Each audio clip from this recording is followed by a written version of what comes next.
Hey there, it's me, it's Phil, and we're back talking Doctor Who. This time it's episode three. Three, not. Got finger problems there. It's episode three called The Edge of Destruction. It's actually two parts. We got The Edge of Destruction, and then we have The Brink of Destruction. But the most widely used name for the whole story is The Edge of Destruction. There's another title called Inside the Spaceship, but not a lot of people call it like that. As you can see, the BBC DVD color gives us the title that we're using.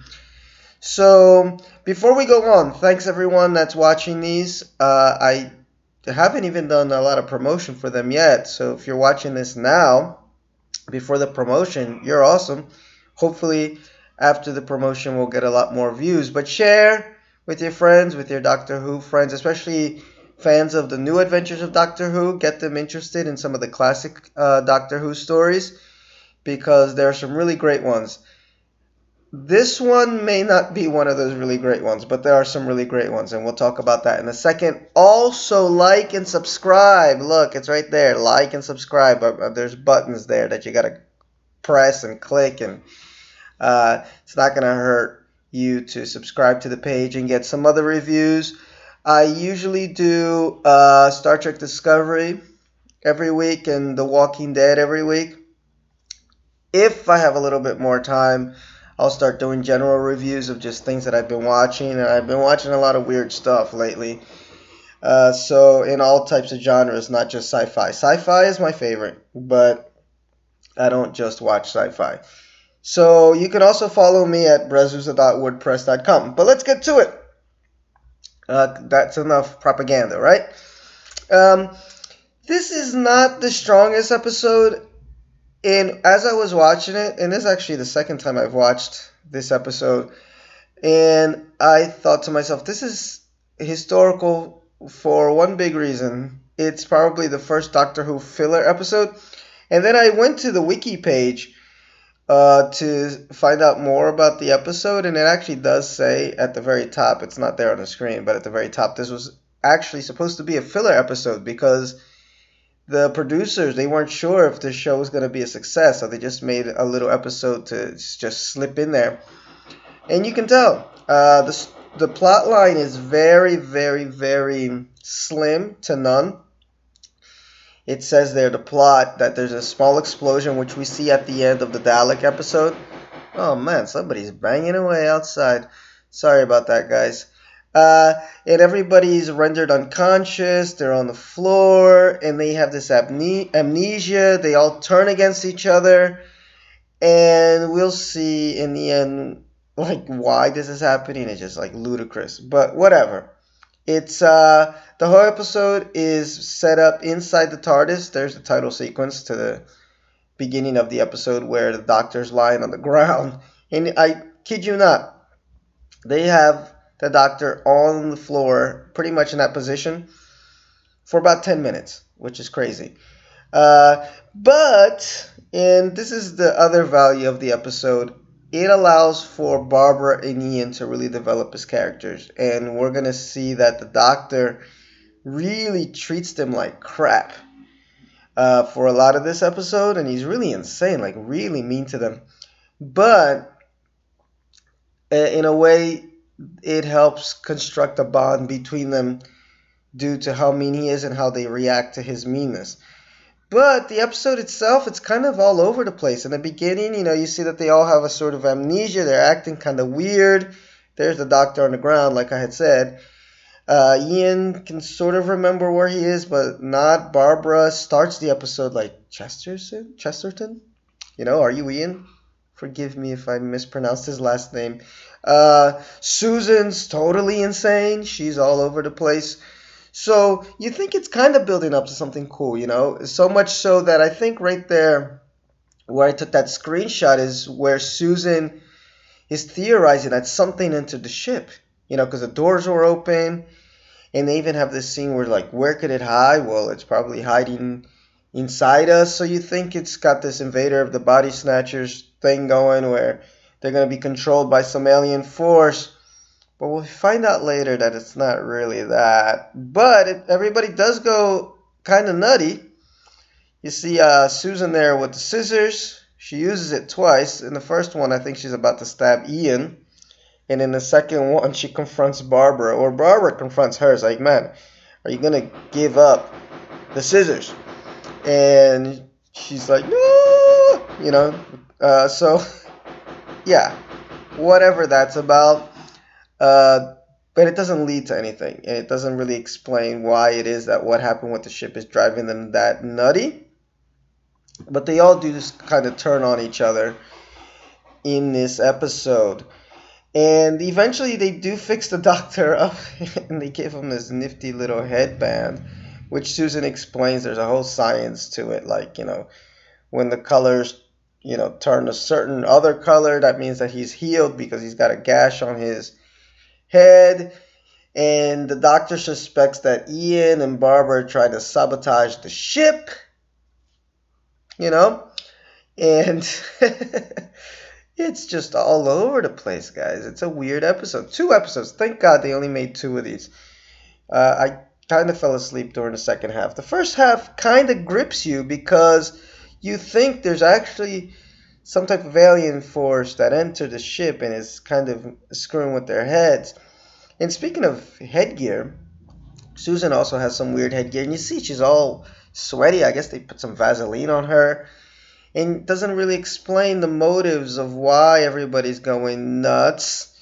And they're really going nuts. So much so that the first half of the story ends with Ian trying to strangle the doctor. And it opens with him kind of falling over on the ground. I think he even tries to strangle Barbara at one point. And then she just kind of puts his hand down.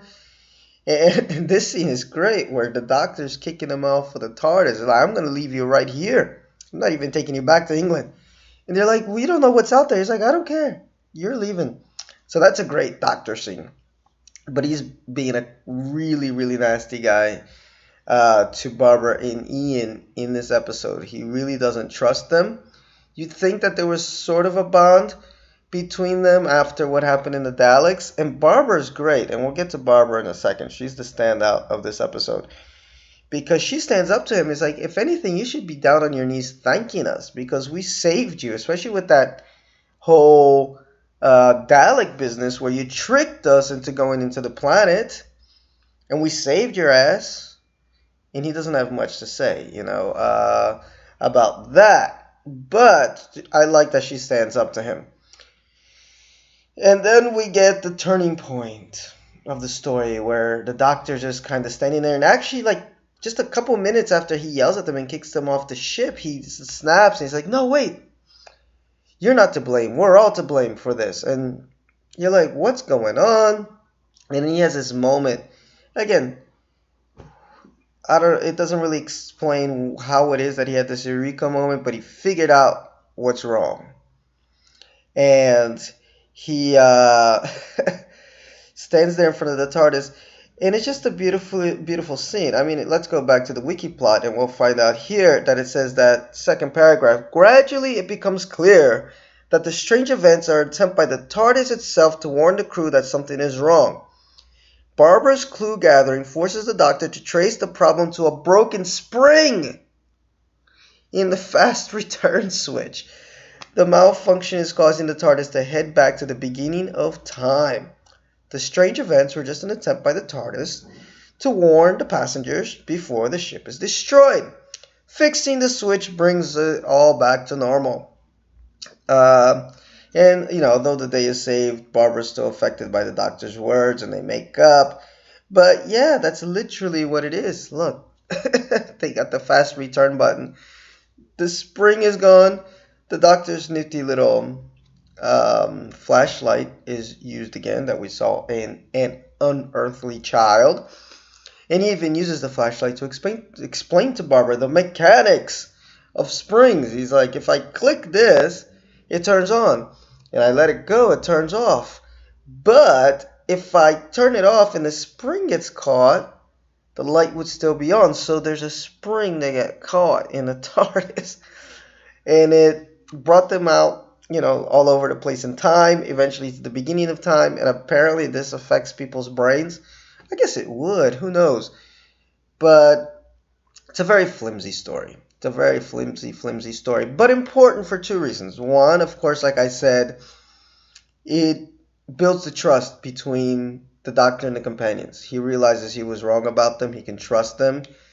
Definitely builds Barbara's character up. She was awesome in this episode. She's the one that pretty much figured everything out and stood up to the Doctor. And he says, my logic was wrong. You win.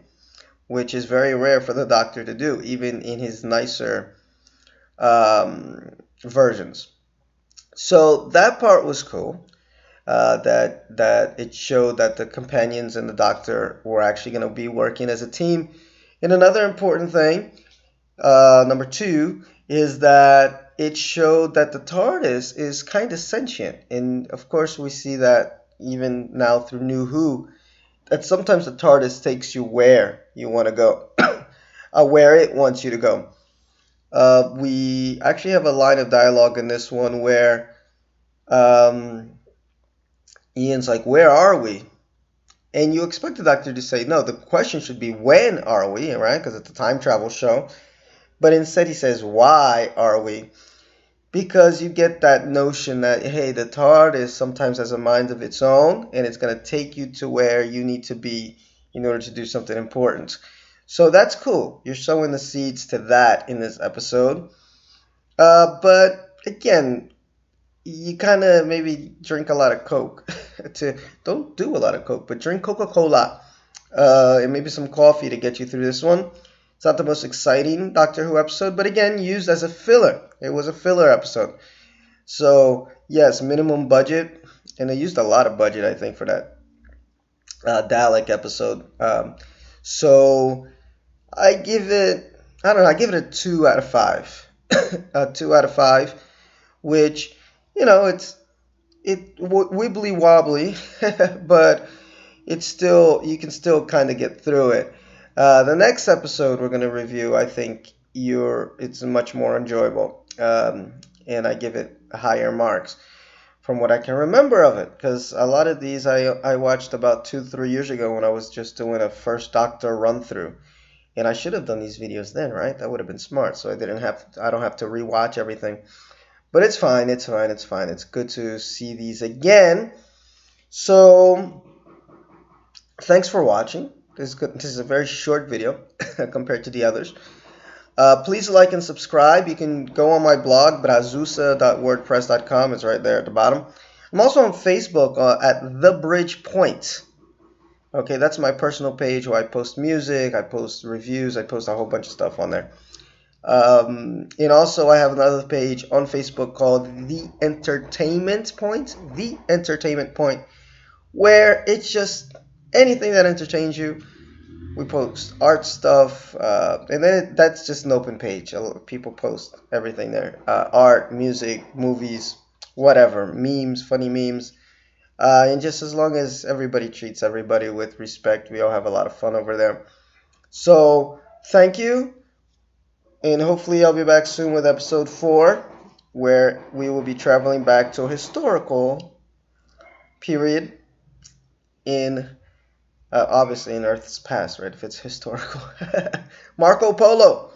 So be prepared for that. Thanks for watching. Until next time.